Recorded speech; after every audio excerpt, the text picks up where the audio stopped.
YouTube friends అందరికీ నమస్తే. ఈరోజు స్పెషల్ మీరు చూస్తున్నారు కదా, మన అంటిమానలో అంటికాయలు వచ్చినాయండి. ఇవి మీకు తెలుసు, అంటి పల్లెము, అంటి బజ్జీలు, దానికోసము మనకు కావాల్సినప్పుడంతా ఒకటి రెండు కోసుకుంటారా అక్క వాళ్ళ ఇంటి ముందరే వద్ది.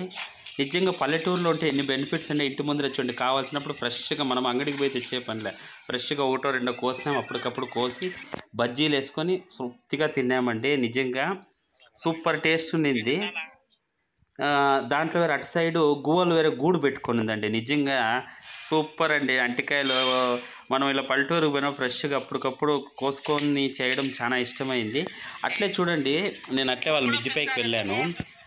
ఎన్నెన్ని వస్తువులు సేకరించి పెట్టుకోవచ్చని. ఇవన్నీ పసుపు కొమ్ములండి. పసుపు కొమ్ములు ఎండబెట్టి ఫ్రెష్గా మనమే ఎండబెట్టి దాన్ని మీకు ఇది గ్రైండ్ చేసి పౌడర్ చేసుకోవచ్చు. అట్లే కొంచెం పైకి వెళ్ళాను. పల్లెటూరు చుట్టూను చింతమాండ్లండి. ఏమి పచ్చగా చింతమాండ్లు, చల్లగా నీడ. కానీ చింతమాండ్లు మాత్రం పెద్ద పెద్దవండి, హెవీ మాండ్లు. చూసేదానికి చాలా పీస్ఫుల్గా ఉందండి విలేజ్ మాత్రము.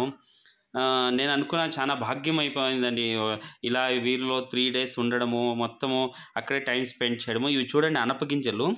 మనం సంవత్సరానికి కావాల్సిన అనపగింజలు మొత్తము వాళ్ళు ఎండబెట్టుకొని దాన్ని బాగా ఒక 10 దినాలు ఎండబెట్టి బాగా దాన్ని దంచి బ్యాడ్లు చేసుకొని దాన్ని సంవత్సరం అంతా వాడుకుంటారు. సబ్స్క్రైబ్ చేయండి.